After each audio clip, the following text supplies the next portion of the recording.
So in Halo 2, there is a secret switch, but this secret switch is located so far outside of the map that it might not even be possible to reach. So, can we get to it? Let's give it a shot! So in Halo 2, there are at least 3 secret switches. 2 of them are located on the mission High Charity, and 1 of them is located on the mission Gravemind. Today, we will be trying to get to the secret switch on the mission Gravemind. Now, the problem with getting to this switch is it's floating a mile in the air, nothing around it is solid, and it's at the very end of the mission, tucked in a corner that you're not even supposed to be playing. Now, this was originally discovered by General Heed just 10 months ago, and immediately after he posted this video, I was so fascinated by this that I went and checked out the switch for myself, and then I closed any possibility of being able to get to it without flying directly to it. It's that far in the ether. Now, I sat on this for a very long time thinking I would probably never make a video about it. But then I thought, well, is there any route that you could get to this switch? That is, without flying with the Acrophobia skull. Now, for the purpose of this trick, I wanted to see if there was any route, like I said. So in the rules that I'm making up for myself, the Acrophobia skull is allowed, I'm just not allowed to use its flying abilities. So before I ran a live session through trying to get to the switch, I first had to do a practice session. I needed to be able to figure out a route to get to the switch. Now, the switch doesn't exist towards the beginning of the mission, so you have to at least play towards the end before you enter the doorway in the final area. Doing this will spawn that switch in. So I knew I would need to get on one of the weird geometries of the final building somehow. I first tested throwing a plasma grenade under a crate to launch up to the first building that's much smaller. My initial thought was maybe I could create a grenade pile, launch straight to the tower on one of the geometries, and find a path to get down to the switch. Now, the first spot that I tested was the crack towards the bottom of this tower. I was able to walk around it for the most part, but once I hit a certain point, I died to a death barrier. That is even with the Acrophobia skull. So very quickly, I eliminated any path that would go through the geometry towards the bottom of the tower. Now, after I was able to eliminate the first path on the bottom of the tower, I then decided it might be a smart idea to go to the actual button. From here, I could then look for any geometry irregularities and basically reverse engineer a path for myself. While I wasn't able to find any solid geometry near the switch, I thought, well, if I just head up, maybe I will find something that eventually I could stand on it. And I found just that. There's a very large crack at the top half of this tower. In order to confirm whether or not I would be able to hit the switch even if I fell off the ledge, I flew right to where the switch was, then went straight in the air. Eventually, I was able to come up to this ledge, and I figured it would probably be possible to get to this ledge if I could somehow get to the smaller building that I was on earlier, set up a grenade pile, and launch to the crack on the other side of this building. Realistically, I would be able to walk all the way around to the other side, and then because I would have the Acrophobia skull on, I would be able to drop straight down without dying immediately to fall timer. Now, normally I might consider this cheating, but is it really realistic that Master Chief dies immediately after falling 20 feet despite hitting no objects? Regardless, we still had our work cut out for us. Anybody who has played Halo 2 Gravemind knows how tediously long and exhausting this mission is. So even to be able to get to some of these areas to set them up was going to take some time. And every time I am presented with a lot of time and mission playing, I get distracted. I messed up the Gravemind elevator skip, but I was curious to whether or not I could set up a plasma grenade pile to launch all the way back up the tube so I wouldn't have to go through the different levels. Would this actually save any time? No. But this piqued my curiosity, and I had to see if it was possible. Now, there's a couple of skulls that I needed to do this trick regardless. The Pinata skull, which allows you to hit your teammate and have plasma grenades come out of them, like a pinata. But past this, I also had the streaking skull, which every time you throw a grenade and it blows up, or you kill an enemy, you get a little bit of shields that can go all the way up to double over shields. Now, I created a massive pile around the center column of this prison, shot all the plasma grenades into basically one unified plasma grenade, and after just 4 attempts, I found out that you could launch all the way back up the tube with grenades. Ooh, that was pretty good, even though there's anti-gravity.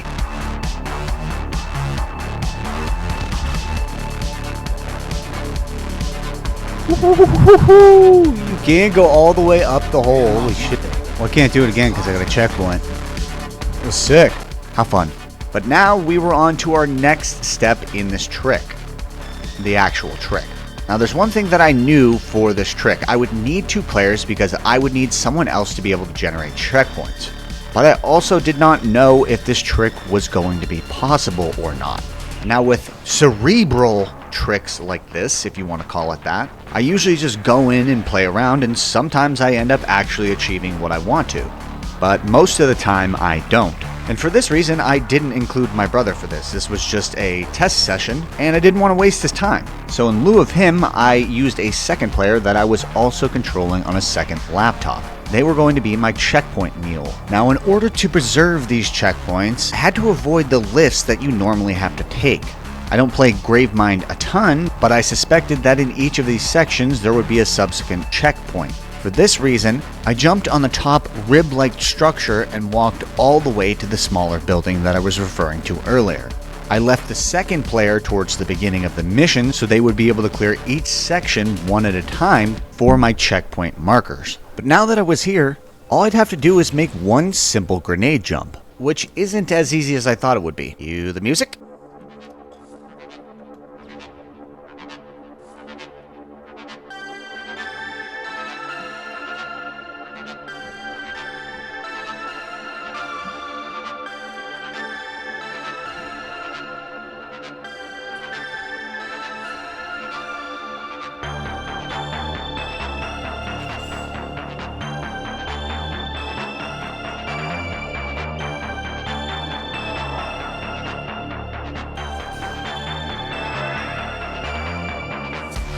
So one singular frag grenade was not getting me the height that I needed.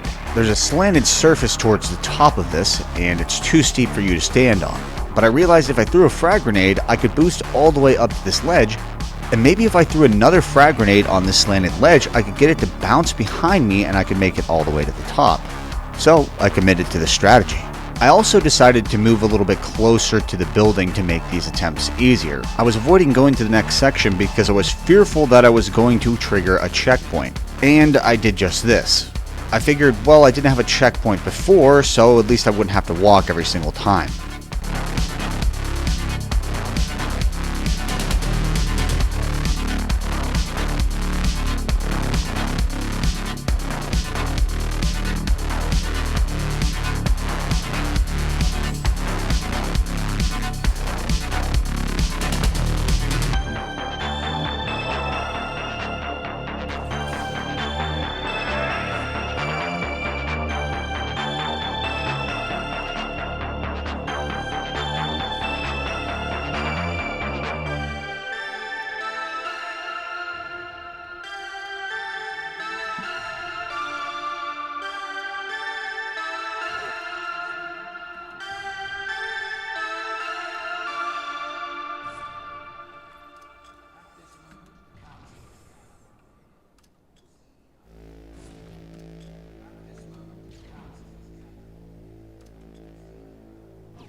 There we go.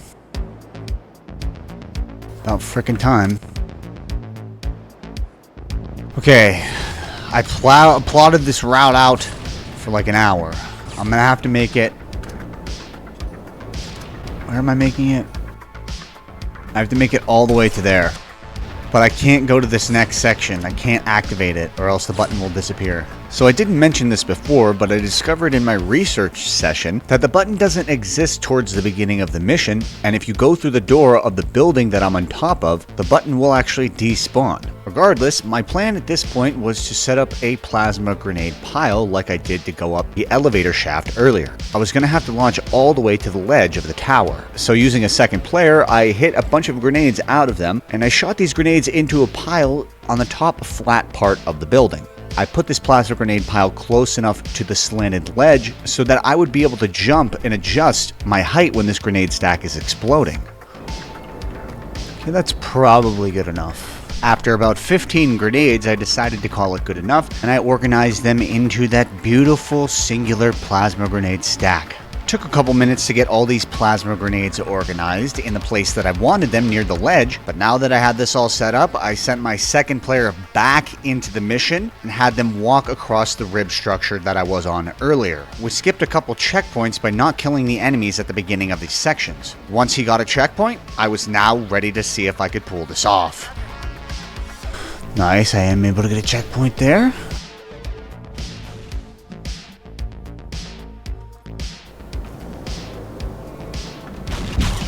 Dude, how am I even... I forgot to freaking get shields first.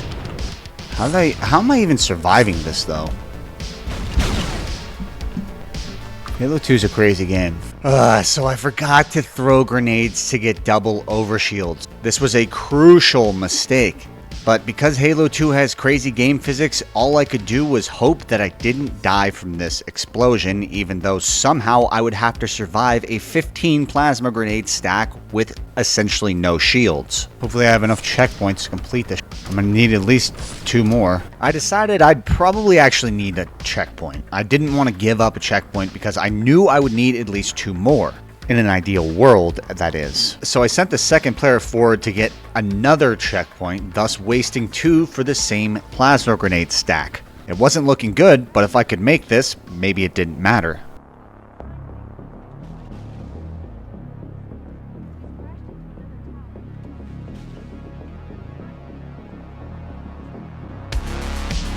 Oh no.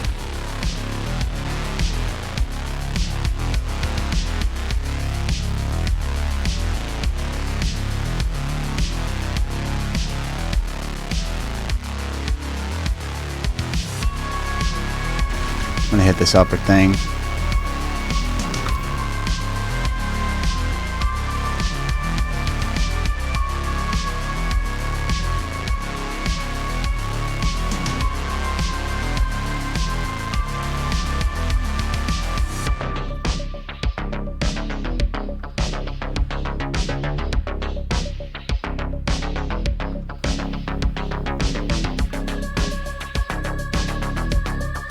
People wonder why I play without audio. It's because of Miranda Keys exclusively.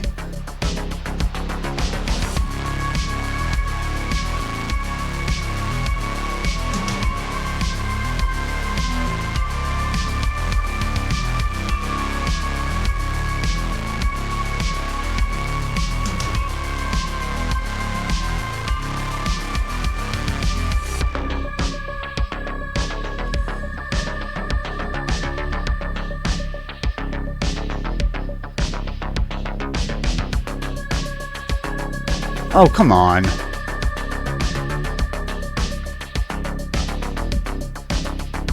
Should be perfect. Bam! Got a checkpoint for that? I mean, I guess it's cool, but I don't really want that. Okay, so the route that I have to take is around this giant bend. And then I have to jump off the cliff and hope that I can hit it. But I needed a checkpoint. So if I can't get another checkpoint, I'm freaking screwed. Because I don't want to have to walk to the other side of this tower every time. So I was trying to avoid getting a checkpoint at this section in the mission in case I needed to save it for later. But apparently the second your feet touch the ground anywhere on this tower, you automatically get a checkpoint. What the Ooh. Now, I was really hoping this wasn't my final checkpoint because I didn't want to have to walk around the entire base of the tower just to jump down to where I thought the switch was to miss it altogether.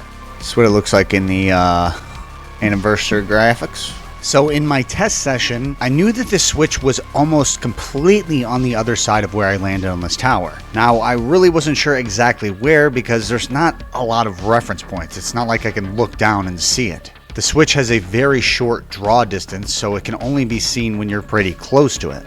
Okay, I believe in order to hit this switch, I gotta slip off somewhere like here is where I planned it. But now we gotta see if I can get a checkpoint. Oh, thank goodness. Thankfully, I was able to get exactly one final checkpoint without proceeding to the part of the mission that deactivates the switch. Now I just had to jump down about 1,000 feet completely blind and hope I could activate it.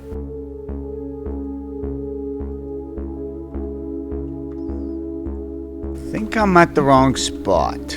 That's okay. I have to turn up my effects volume all the way now. So we need to hear me actually activate the switch.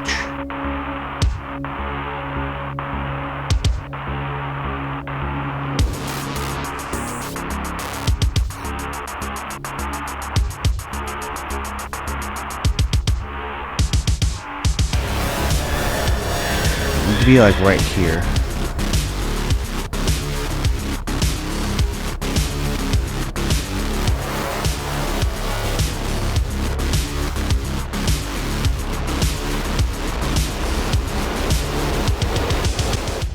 Oh, I missed it. So I am off by quite a bit. I'm going to try to see if I can get another checkpoint. Hopefully the switch doesn't disappear.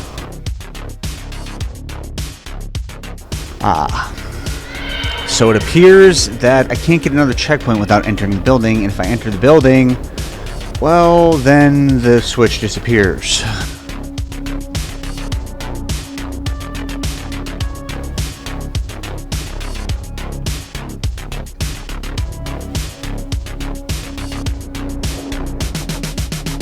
And it looks like I was nowhere close to it. So because I generated a checkpoint with the second player in such a poor spot, it took me about 30 seconds to walk to the appropriate spots to test where I could actually jump off for the switch. Essentially what I was looking for were reference points on the parts of the building by evaluating the different gray splotch patterns. It's really hard to see that frickin' thing. Was I on the I think I was on the wrong ledge entirely. I think I need to be like right here. So yeah, I realized that the slanted ledge that I thought was just above the switch was the wrong slanted ledge entirely. Oh, okay, I saw it at least. Oh, the long hop over.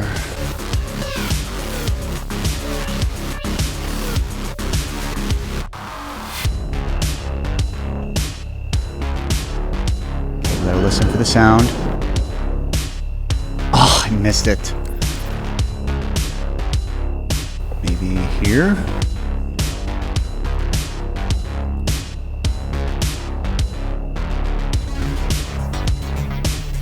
Oh. Whoops.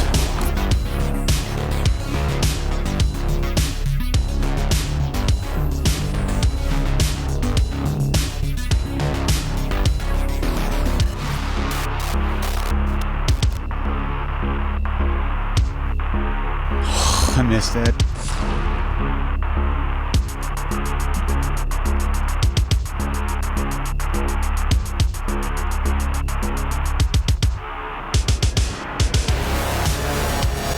Didn't even see it that time. Man, that extra checkpoint really would have been nice.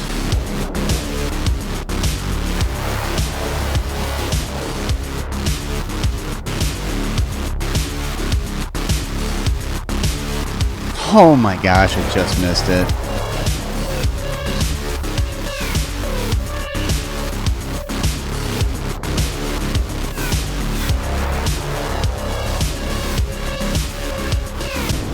Okay, I have my audio turned up all the way for this.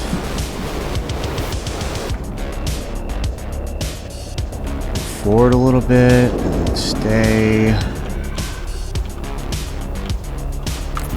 I'm going too far forward now. I'm overcompensating for being too short. Haha.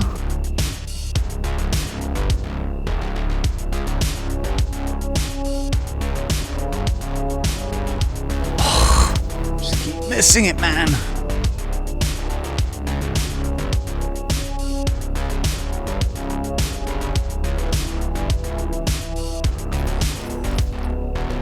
See, the thing is, I'm not allowed to fly, so like I can't go down there and get a reference point or anything, and there really is no reference point other than up here, and my checkpoint is awful, so I can't just like keep jumping down in different spots because there's no reference points. White blotch, white blotch. What if I jump off at this white blotch right here, the end of it?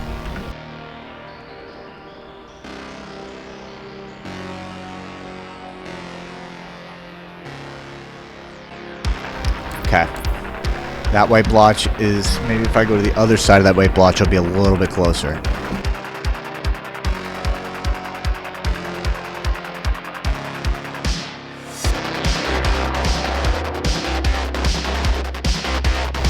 And I missed it. Okay, I need to go to the middle of the splotch.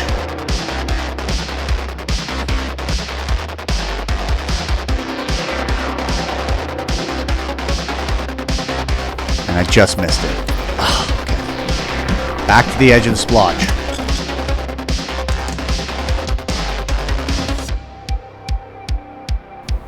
Whoops. Okay, like right here.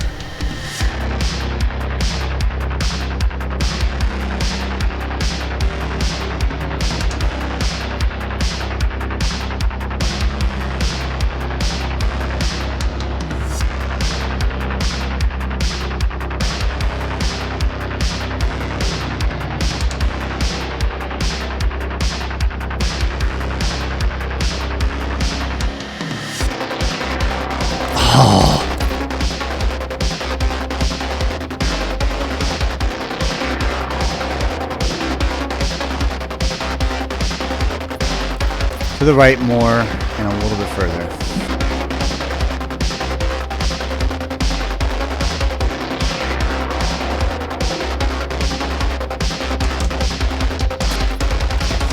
Just missed it.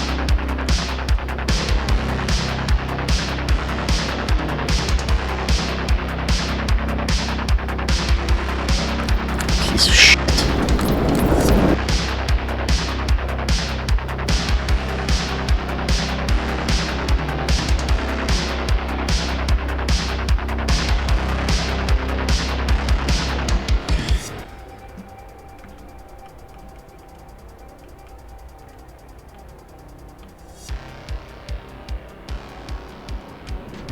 Oh, I hit it.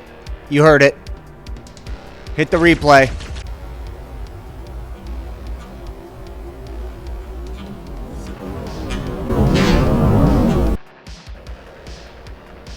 See, the draw distance for this is only about like a couple 100 feet.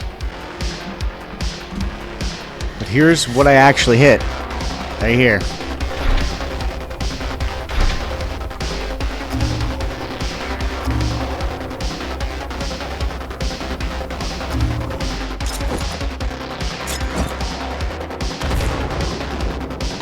It's solid, but only to grenades, weirdly. I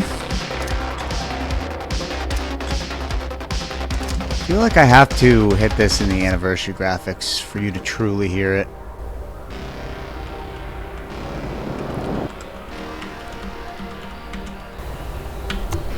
There it was. You know, a little clip. That's what it sounds like when you're going past it real fast. That was the second time in a row I made it, though, by the way.